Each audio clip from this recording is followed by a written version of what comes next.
જય સ્વામિનારાયણ, જય શ્રી કૃષ્ણ। આજે આપણે આખા મરચાંના ભજીયા બનાવીશું। તો મરચાંની અંદર માવો ભરી અને આખા મરચાંના ભજીયા કરીશું। એના માટે મેં લીધે છે અહીંયા 250 ગ્રામ મરચાં લીધા છે મોળા, ચણાનો લોટ છે, બાફેલ બટેકા છે 3 નંગ, મીઠું છે, ખાંડ છે, ચપટી સોડા છે, સાજીના ફૂલ, હિંગ છે, ગરમ મસાલો, લીંબુનો રસ। તો આપણે માવો કરવા માટે સૌપ્રથમ આપણે બટાકા લઈશું બાફેલા અને આપણે મેશ કરી દઈશું। આ બટાકા આપણે મેશ થઈ ગયા છે। એની અંદર આપણે મસાલા કરીશું। અડધી ચમચી આપણે મીઠું લઈશું,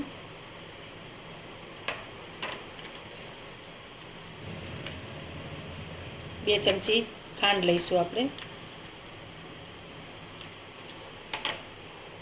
અડધી ચમચી ગરમ મસાલો છે, ચપટી હિંગ છે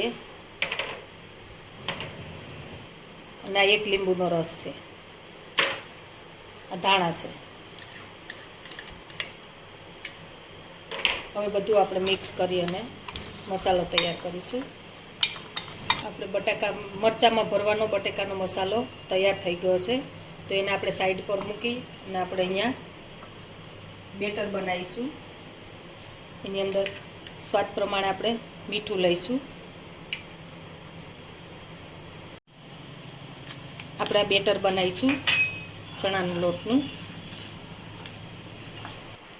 આપણે ચણાના લોટનું બેટર તૈયાર થઈ ગયું છે। એને આપણે આટલું ઠીક રાખીશું। એને આપણે સાઈડ પર મૂકી અને હવે આપણે આ મરચાં ભરીશું। તો મરચાંને મેં પહેલેથી ધોઈ લૂછી અને એક કટ મારી દીધેલો છે વચ્ચે।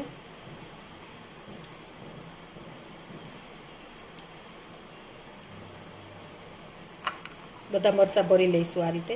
હવે આપણે આ બટાકાનો માવો મરચાંમાં ભરાઈ ગયો છે। હવે આપણે આગળની પ્રોસેસ કરીશું। આ ખીરું લીધું છે, એમાં એક ચપટી સાજીના ફૂલ લઈશું અને એમાં થોડું 1 ચમચી જેટલું તેલ નાખીશું આપણે।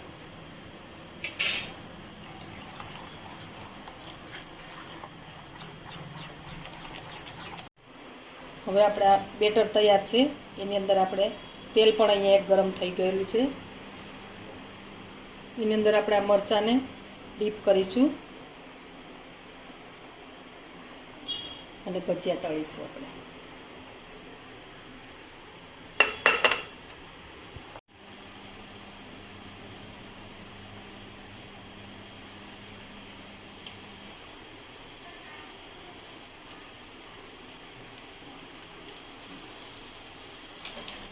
આપણે આ ભજીયા તળાઈને તૈયાર થઈ ગયા છે। એને આપણે પ્લેટમાં લઈ લઈશું।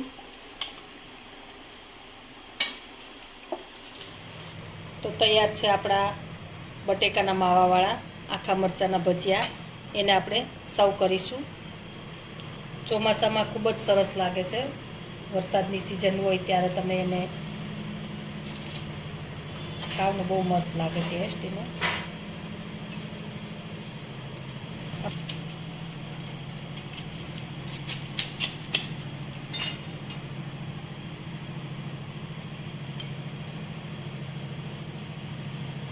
તો તૈયાર છે આપણે આખા મરચાંના ભજીયા। એને મેં ખજૂર આંબલીની ચટણી સાથે સર્વ કરેલા છે।